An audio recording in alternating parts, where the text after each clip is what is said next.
During the time it takes me to finish this sentence, nearly 5,000 new delivery orders will be placed around the world, with the number of global deliveries completed annually in the tens of billions.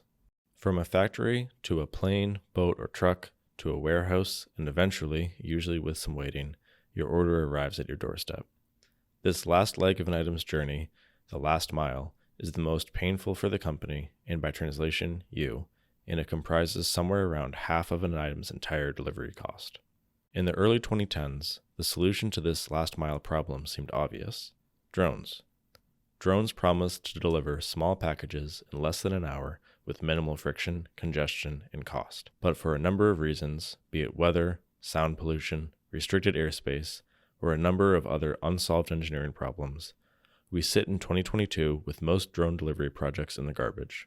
While the problem still exists, part of the solution might already be in front of us. Somewhere around 10 to 20% of the US population is involved, at least recreationally, in running, usually a few miles a day, a few days a week, around their home or work. If the logistics could be managed, then interested runners could pick up and drop off small items as part of their daily run. Due to the minimal extra work for runners, the delivery cost would also be minimal, meaning consumers could realistically purchase inexpensive items and receive them in less than an hour. The runners would receive a small payment for an activity they were already going to do. Companies selling inexpensive items could finally easily reach their customers, and not to mention there would be less delivery trucks on the road, and of course, no delivery drones in the sky. It would be an all-around win. This is the vision of Parsl.run, a new company in the Boston-Cambridge area. They are offering 30-minute delivery on things like candy bars for $1.09, coffee for $1.99, or ramen for just 39 cents, with a minimum order of only $4.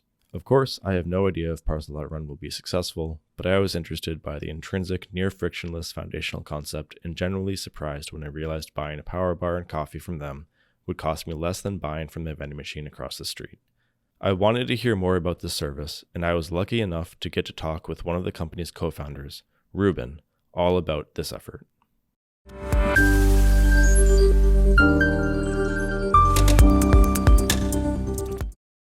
What is Parsl.run?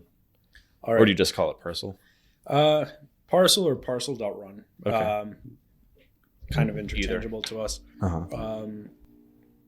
I feel like usually it's more beneficial to call it Parsl.run because when you say just Parsl, people are like, oh, Parsl.com. And we're like, no, it's Parsl.run. So Parsl.run, it's basically two facets. So one side is kind of high quality, lower cost delivery. So basically delivery of everyday goods at a lower cost than any of our competitors. That's our orange competitors, our blue competitors, our purple competitors, all of them. And we're the green ones. And the other side of it, the side that allows us to get there, is that our kind of slogan is powering delivery with exercise. So basically we use runners, mainly runners, who are already going to be exercising. And we have them just like say like, oh, like I want to go on a run and I want to run 4 miles and I want to start here and I want to end here. And so we say, okay, cool. Pick this up, drop this off. The main idea is kind of what's called monetizing exercise for them. Okay. Can you walk me through when did this start and how did you get the idea? How did it start? So when I guess has a few different answers. About 5 months ago or so, it's the idea kind of started. That idea was festering and changing, morphing for a while. And then about, let's see, it's the 10th today or what? 8th. It's the 8th. Yep. So just 7th. It's the 7th. Okay. Yep. So just over a month ago, we actually started, maybe a month and two weeks. And then just under a month ago, we did a soft launch to kind of just put the service out there, see how it goes. And I think you asked how it started. Yeah. How did you get this idea? Yeah. So I've always, when I was much younger, I was kind of a very intense golfer. I was, and I would run a lot just because kind of with golf, you don't get the full exercise that you need to be a golfer. You have to supplement it in order to be a good golfer. I was playing and my wrist got hurt, and I actually still have the injury. So I just said, you know what, I'll do something else. And so I went into rowing. I was a rower for a while. I've competed internationally in rowing, and I also competed for the MIT team. I competed as a lightweight and heavyweight. Kind of in the end of my rowing career, I gained some weight, like a good amount of weight. I'm almost back to where I was. I have like 20 pounds left. Okay.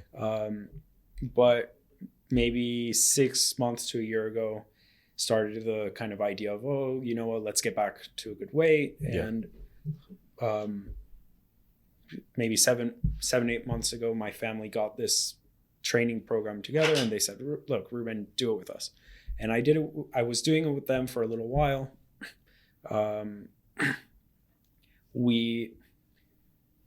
It was like an exercise video that you had to follow along to. It was a bit entertaining. Yep. But it just didn't feel very productive aside from the actual exercise part of it. Okay. So part of me really likes being productive.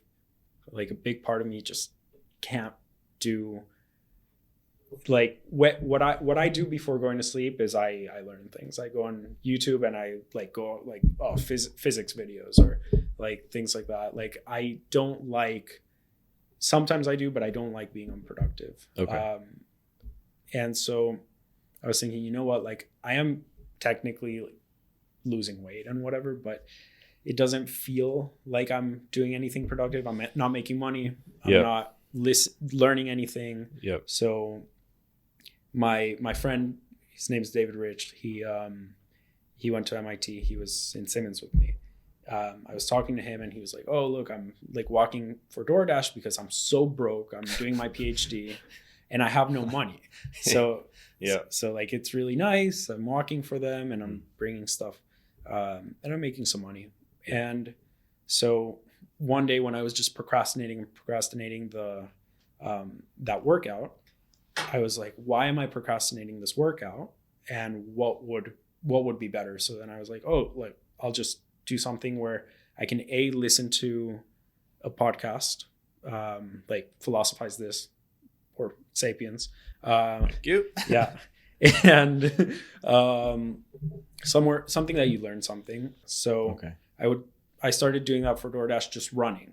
But the thing is, you have to screen everything you're doing. You have to make sure there's no like open liquid containers. You have to make sure that it's a small order. You have to kind of run with the thing like this without tilting it because it's food and it's someone else's food, so you don't want to mess it up. Yep. You have to make sure that it's a small distance that's suitable for running. So you have to do all this screening, and the reality is that it ended up taking a lot of time. And sometimes when you would get to the place, you'd have to wait like 20 minutes, especially if it was like Chick-fil-A. Chick-fil-A is like always so busy. Yeah. So I was doing it for a while. Yep. And then I just like thought, you know what, like this has to be better. There has to be a better way to monetize exercise. It's clearly something that can be done. People do it. People walk dogs. Like there's monetization of exercise, and also on another level, leisure. Right. So that's where the idea started, and it was like, how do we monetize exercise?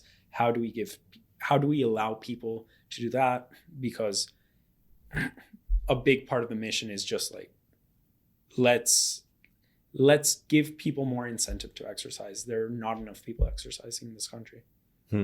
That's interesting. Yeah, I thought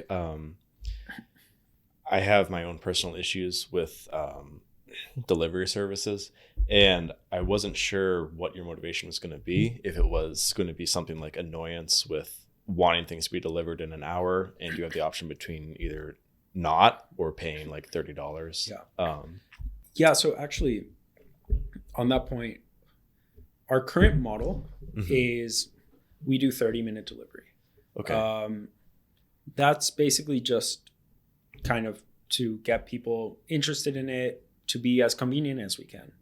But the model that ends up being the best for what we're doing is actually like end of day delivery.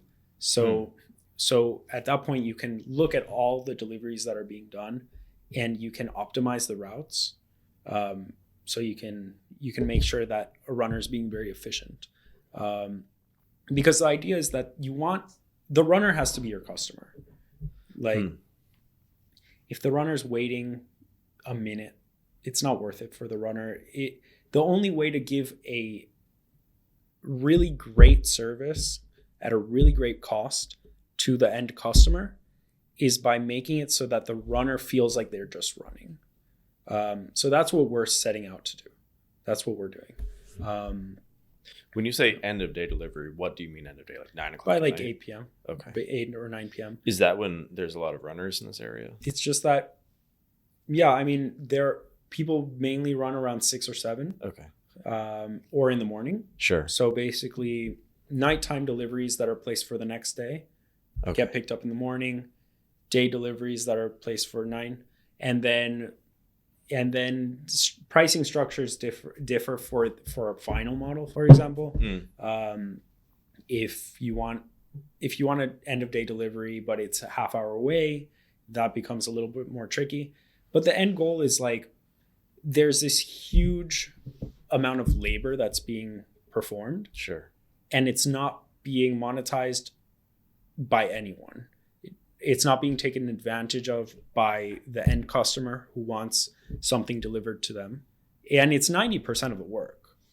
So the movement from A to B is 90% of the work. Yeah. So why not give the same product, if not a better product, at a lower price to the end customer and allow runners to monetize their run? Right. Yeah. In high school and a bit now, but obviously a lot less now, I was involved with cross country and kind of long distance running. And now it's more powerlifting. And something that really kind of irks me on a physical level is like you're just lifting, like it's absolutely lost energy. It's like lost effort. Like you're moving a few 100 pounds and it's going nowhere.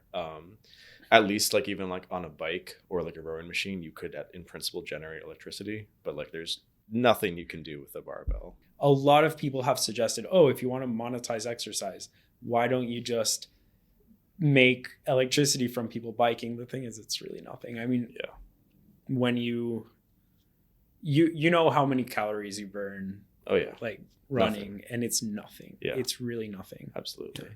It's more about the actual movement. Yeah. I mean, it's a significant amount for you, but it sure fucking feels like it. Yeah, but like these lights, I mean, they're LED, so they're super efficient. But it's a big array. It's like a 50-watt light bulb. Yeah. Like if for you to power both of these, you can't do it for a day. Yeah, you can't sustain that for a day, and it's nothing. The like whatever world's best cyclist pedaling at full capacity can like almost make a piece of toast. Yeah, I like saw that. Yeah. And in rowing we use wattage a lot. So 200 watts. I mean, to a rower is not that bad. Yeah. But to someone who's not a rower, even to you, like you're a muscular guy, but hell. 200 watts is rough. Yeah. Like for you to hold 200 watts for 8 minutes. No. And you can't do anything with 200 watts. Yeah. Absolutely. Even like the peak, I don't know, you get up to 500 watts or even a kilowatt maybe, but like for like seconds. Yeah, but like think about this. Yeah. You do 200 watts, which is something you cannot do for 20 minutes. Yeah, absolutely. And you do 200 watts for 5 hours, and that's 1 kilowatt hour. Yeah. And 1 kilowatt hour costs 6 cents in Texas, maybe like 23 cents about or something. A quarter. In California. So at most 25 cents for 5 hours of something you can't do for 20 minutes. Yeah. So there are other better ways of monetizing that of and for the runner that I think is delivery. Yeah. So let's talk about this delivery thing. Can you walk me through what it looks like? So imagine I sign up to run. Just walk me through what that looks like. What's my experience going to be? Yeah. So right now, we're mostly, so right now, if you want to sign up to run, and I hope you do, maybe not, maybe in a year or something. Yeah. So you would be put on a wait list. Once you get onto the beta testers, which that's the stage we're in right now, what you would get is, currently it's text-based, but we want to finish it by the end of this month. Angel and I want to get it out by the end of this month. And I think we're on track to doing it. Basically, you get a link to an app, you download the app, iOS or Android, and then basically the app has your profile, and you have a big button that says, like, I want to go on a run. You press it, and then it asks a bunch of different things, takes those things back. Basically, where do you want to start? Where do you want to end? How far do you want to go? So basically, it's your run. Yeah.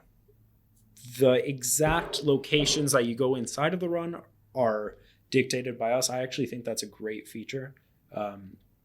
As someone who has run a lot and, very routinely, it gets repetitive really quickly. It's the same run. Yeah. You do the same run, and then you're like, I want to mix things up, but then you kind of get away from it so I feel like telling people where to run is something that's very, very useful, if just that. And actually that's what we aim to be. We aim to be the best running app in the world. So the running app of choice that you would be like, okay, I want to go on a run, I'm going to use this app. And then you could also monetize it if you want. Yeah. But yeah, I mean, you just put those things in, 5, 6, 7 different parameters. It goes back, the algorithm kind of looks at all the runs, optimal routing, different things are taken into account. Sure. And then you're given a run, you're told, okay, go this place, drop off here, etc. And then go home, and we try to keep it within half a mile of the desired distance. That's reasonable. Yeah. What does a runner stand to profit from a typical run? Yeah. So the kind of the pricing structure, it's not fully set in stone. The main idea is that the runner gets pretty much everything. Yeah. At the moment, we are subsidizing smaller orders with bigger orders. So with a $4 or $5 order, if it's performed by a runner, sometimes I'll do it, and all the money just goes to Parsl. But if it's performed by the runner is not going to make only what is profited, because we have very small profit margins. Sure. Our pricing, all of our pricing, including shipping, which is free, you actually get the items to your door at a lower price than Amazon, than through Amazon.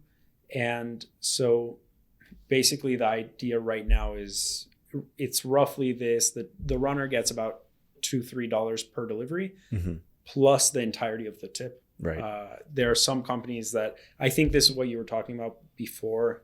I won't name the actual company, but there was one that was like, oh, the runner gets 100% of the tip.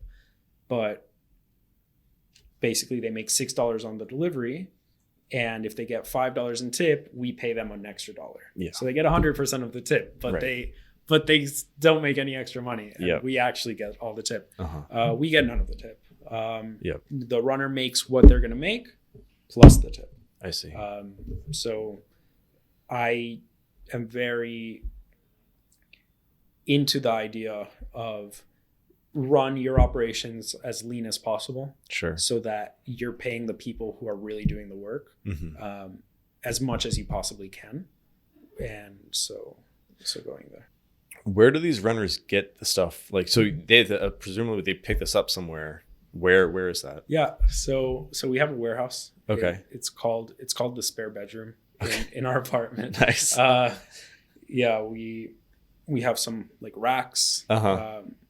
Like the the chrome racks Sure. the roll Looks like and a everything. couponer's paradise or something. Yeah. It's awesome. Like we have a very strict rule, which is like, if you want any items, because they're all there. So if you want any items, you have to like actually go into Parsl.run and order it, which is actually a pain because we lose a good amount of money to the payment system. But that's that. Yeah. So what's your question? I mean, I know that Visa takes like 5% off of any transaction, something like this. So on a dollar transaction, your margins are thin already. How's that working? That's why we have a minimum Okay. payment. It's actually for no other reason. Really? Because we used to not have a minimum payment, but we did have a delivery charge. Okay. But I kind of feel like that's worse. I'd be happier with the minimum payment. Yeah.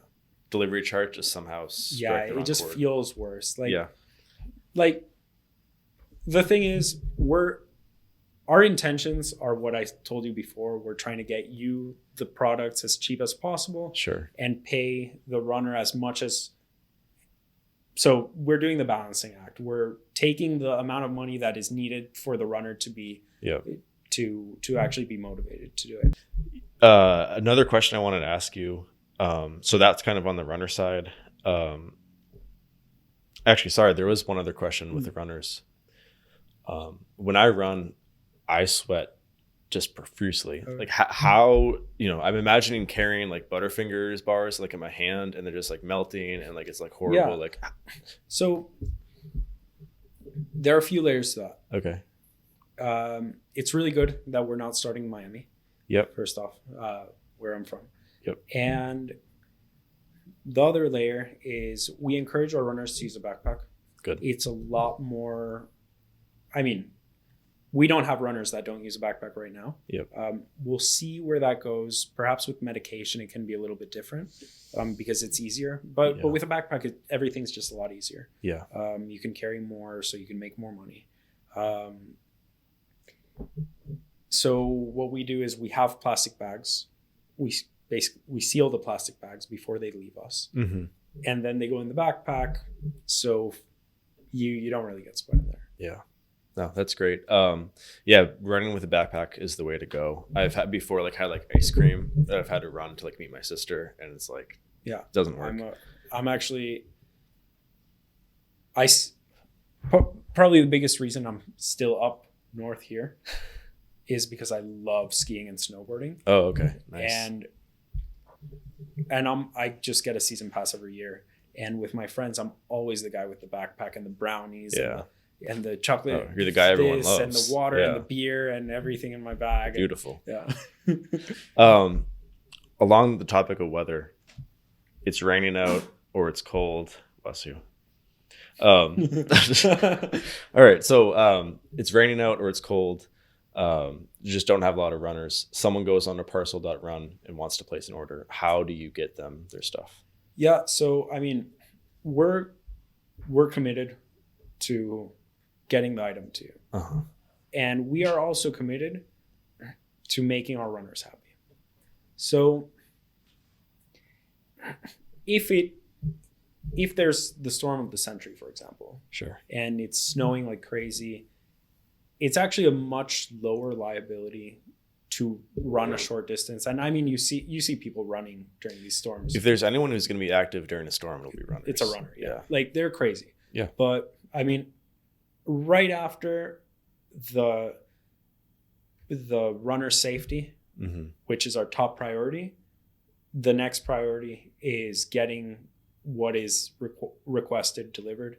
So, I mean, if the runner wants to do it and the runner is happy to do it, there are surcharges that can be applied. Sure. But if runners really don't want to do it, we're not here to put runners into uncomfortable positions. Mm-hmm.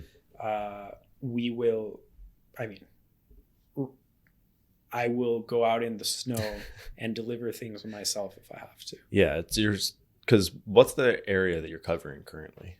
So actually, we just switched because of a request from someone at MGH. Okay. friend who works there. We used to do 3 zip codes in Cambridge: 02139, 02141, 02142. Okay. Now we're doing a mile radius around a certain location that I won't say exactly where it is, but basically parts of the edge of Somerville all through Cambridge to the end of MIT up until Central. So Central down to MIT. Sure. And then MGH, the border of so like it's just a mile. I'll get a map. I'll put a map on the video. But, so basically, and then all of Back Bay north of Newbury. Okay, nice. Yeah. But point being is that it's small enough that if worst comes to worst, you and your team can handle it. We can just get make it work. What's it called? Quads, ATVs. There's always budget for an ATV, right? In a startup. I'm trying to find room for it here. Yeah. I'm going to ask you as many technical questions as you let me. Okay. And probably a good place to start would be, it might not be a technical question, but what was the hardest part of doing this so far? It's definitely not what you would think. So I'd imagine that you would think that the hardest thing might be on the runner side. I would guess that it would be like finding a near optimal path for runners and objectives. Yeah, so actually that theoretically is the hardest problem, one of the hardest problems in the world. We have really good friends, really brilliant friends who are helping us with that and who will be coming on board to just do that full time. But at small scale, that's not a huge problem. You can just you can do the dumbest computations you want you can possibly think of with hundreds of data points. But the hardest part, finding runners is easy. Runners actually find us. And the runners that we found, we don't have to bother at all. Can you give me a sense of scale? Do you have 10 runners, 100 runners, 1,000 runners? So right now we actually just have 3 runners. Okay. The runners are, and then we have a lot of runners in a wait list. Okay. And what I meant before was basically most of the runners on our wait list just bug us. They're like, hey, when are you going to start paying me to run? Sure. When can I get on this? Yeah. The hardest part is convincing people to buy, convincing people who don't know who we are to buy from us. That's where a majority of my time is actually spent. I don't do nearly as much development as I do marketing. Are you not getting purchases because people don't know about you, or because they're like confused once they hear about you?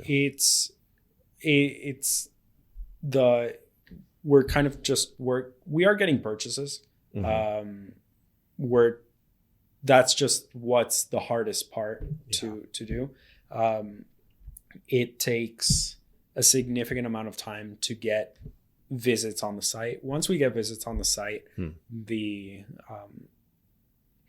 there are purchases. And then once we get the purchase, we have a very high percentage of return. Sure. I mean, it's hard to tell so far because we don't know if, but I'm not even counting the people who haven't returned to us or a percentage of them. I'm just saying of the people who have purchased from us, over 50% have purchased twice. Oh yeah. I mean, I was really struck when I looked through your website of like a candy bar was like $1.10. Yeah. $1.09. $1.09. It matters. a vending machine is like $1.25 at best case. I couldn't even find, like, I was hungry earlier and I was trying to find a vending machine that had a Snickers bar in it. I couldn't even do Just that. order from Parsl. I honestly order a Snickers bar and some protein bars. Yeah, protein I need to stock this place up. Yeah, actually, the thing is, there are some perhaps easier marketing channels that aren't sustainable, or they are sustainable, but they're not indicative of long-term growth. For example, hotels. We don't do anything with hotels. We don't do anything with people who are here for a short amount of time, which could be a great, at least not right now, because we want to prove ourselves in the actual market of Cambridge. We started right before school finished. Okay. So now there's pretty much no one in Cambridge, but we're marketing to people who actually work in Cambridge. Okay. And that's been working out. Mm-hmm. And I suspect that when people get back from school, that'll go up significantly, because we were actually having a much easier time when people were in school. But mainly because it's easier to market to people who are in school. We're going to start doing ads on social media. Okay. I don't know much about the gram, but same. But Dalit, who's our marketer, she's very good at that sort of thing, and there are some really, really cool images and promotions that she has in the back burner. If you could have people wear like Parsl, like your runners wear like Parsl.run attire running down the Charles, you'd probably get. Yeah, we're going to be doing that. That's awesome. Yeah. And Parsl bags. Oh yeah, for sure. Yeah. That's what I was going to say. Parsl backpacks. The thing is, the other thing that is very important is actually like decking out and making the bags that things come in pop out really well. Is it like a plastic bag, you mean? Yeah. That the product goes in? But we don't really have that at the moment. Yeah. We have like one of those thank you bags, and we put like the smiley face thank you, or like the thank you. And then we have like a little Parsl thing that we put onto it. Nice. Yeah. Simple, inexpensive, so that we can keep going. I mean, we're funded by this guy and Angel. We're funded by a couple of credit cards that we took out with 0 interest, and nice. This is actually somewhat related. So you have an idea, you're an MIT student or recent MIT student, and then now you have a company. Kind of on the technical side, talking, student to former student, what like, I don't know, like there's like legal stuff, and I guess maybe taking out a business credit card, like where did you learn how to do all that sort of stuff? Is it easy? Yeah, it's easy. Oh, yeah. You just go online, you write, how do I do this? And it'll take the focus is making sure that it doesn't take a lot of your time, because you just do it as simply and easily as possible, because your time is what is valuable to the company. I mean, not necessarily because your time is so incredibly valuable, but because you're actually putting the time. Sure. I don't know if I think we've mentioned this. You were an MIT student here. You graduated, I guess, like last year. Your course 6, which is 6.3, yeah, and that's computer science. Yep, computer science, and minored in music. Okay, and did any courses prepare you particularly well? Did you feel overall, well prepared for starting this? I think the short answer is no. Not at all. But nowhere, I think, would have actually prepared you for this sort of thing. The actually doing it is what's really prepared me. I don't think I would be nearly as ready or as able to do what I'm doing. I mean, knowing that certain problems are very difficult problems and need certain solutions. Sure. That's what I was prepared for. Yep. Having a network of people and really good friends, that's the most important part about MIT. That's why MIT is the best place in the world, because the people are not pretentious. The people are all kind and looking out for each other's best interests. That is what MIT gave me, and what's really helped. I wouldn't be doing this with Angel, and Angel is, brilliant and so trustworthy and really hardworking.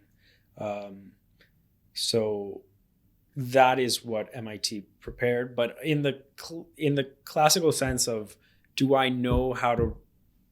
I come into this knowing how to run a company? No. Yeah, no, that's what I figured. It's always been my sense that the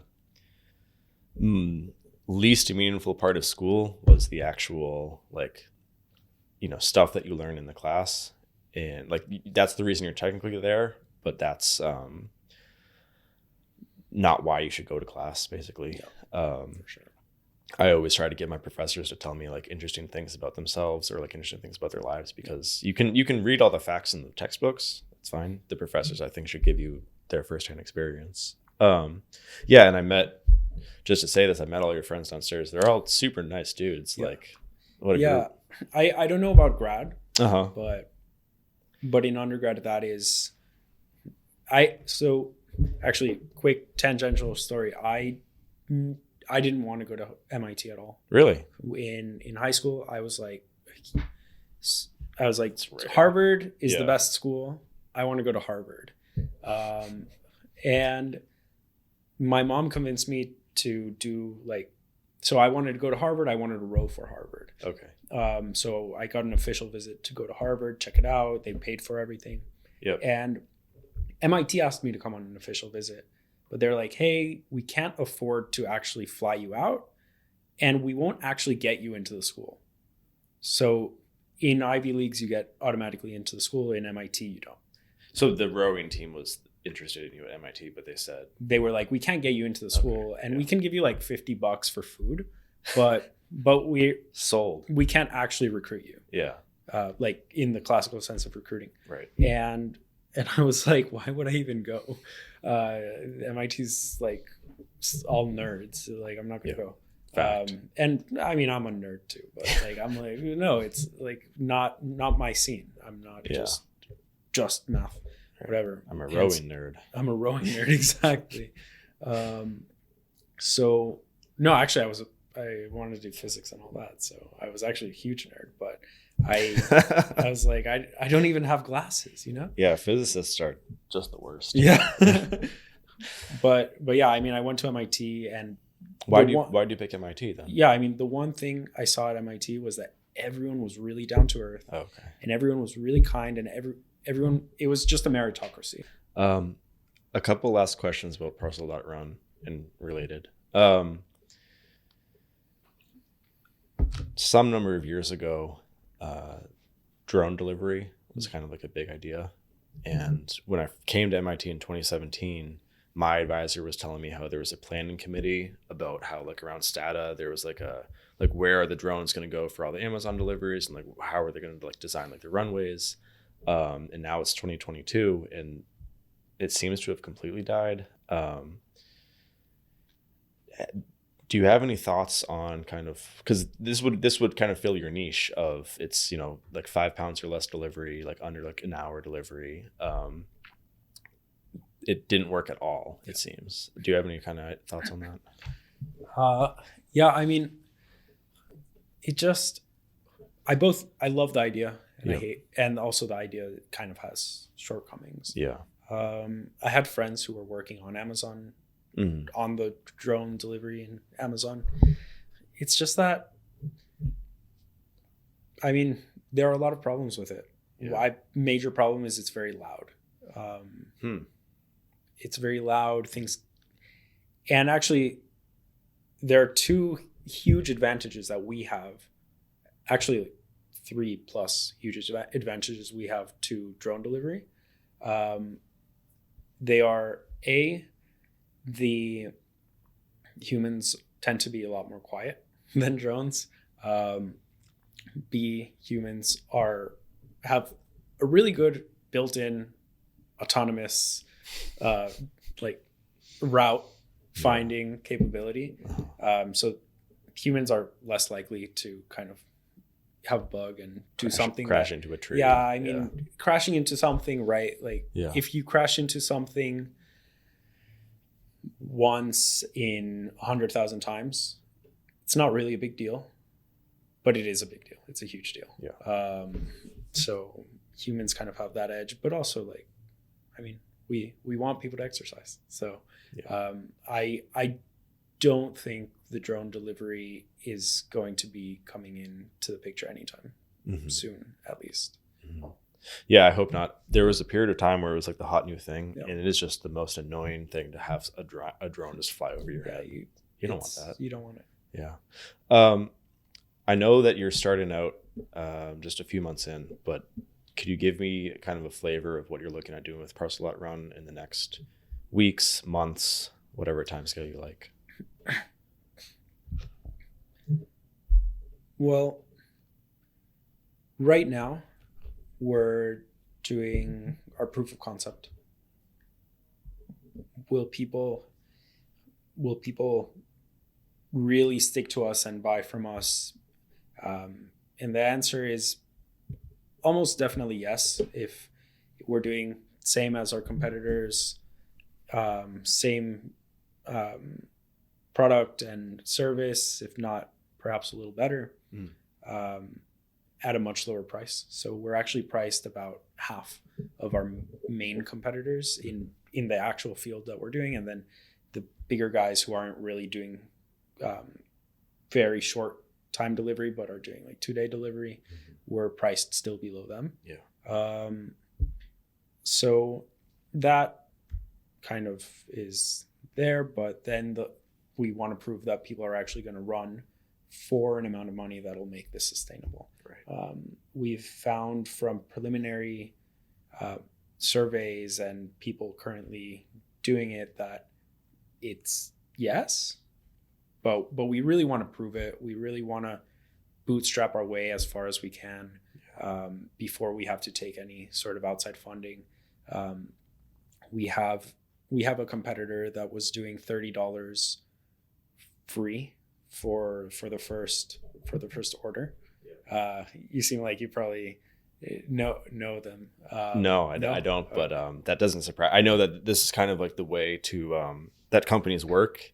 Is you just suppress all competition by like ridiculous and like get people to buy in basically, and then do whatever you want. We're actually kind of able to do that at break even with just our pricing structure lends itself to be able to be much cheaper than the others, but of course we can't do $30. Right, that's what I mean is, if you were to do $30, stipend, basically that would be financed by the bank of Ruben. Yeah, and two credit cards only go so far. Right, exactly. $30 is just not something we can do because we want to show that we're sustainable. Sure. We don't want to become like these other companies are tens of billions of dollars, and they've never been profitable and don't really even show any path to profitability. So I'm a fan of profitability.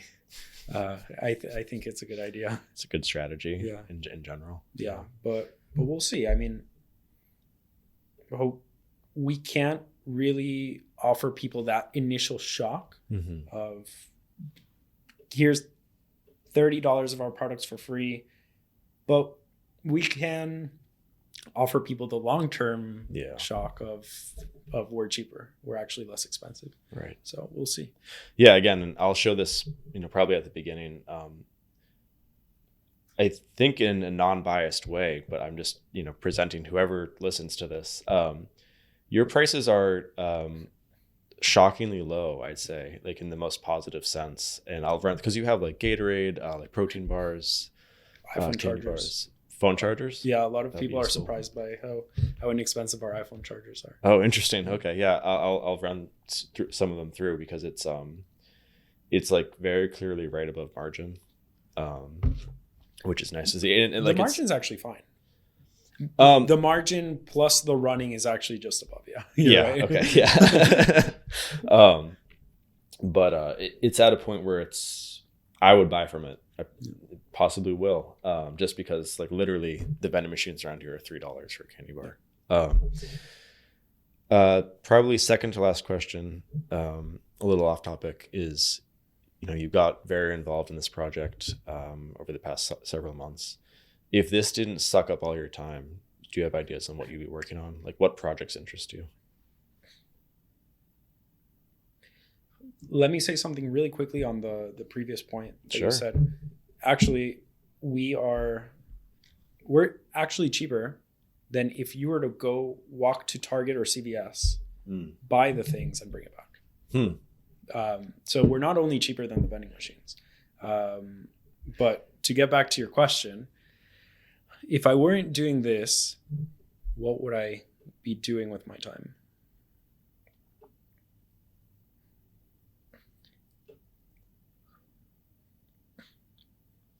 As I said before, when I'm not doing something that before I was doing Parsl, I was with my time that would be procrastinated. I'd try to not waste it.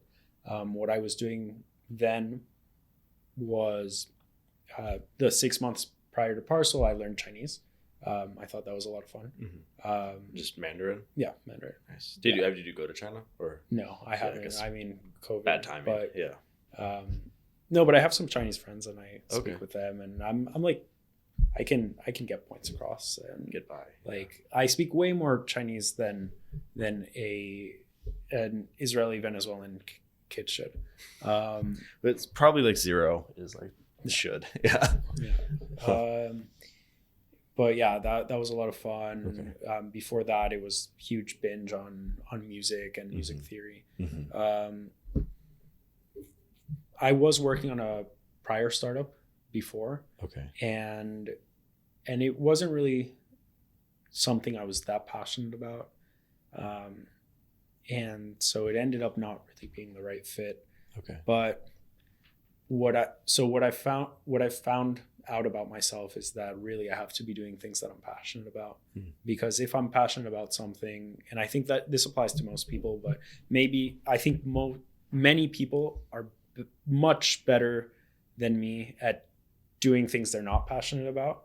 Okay. So putting their head down and working hard. Okay. I can do things I'm passionate about Sure. all day. Things I'm not passionate about, it takes a lot of energy. Okay. So once Parsl came up, I realized that that's something I'm passionate about, and it had to be done, and it had to be done by me, or at least I had to do it. Sure.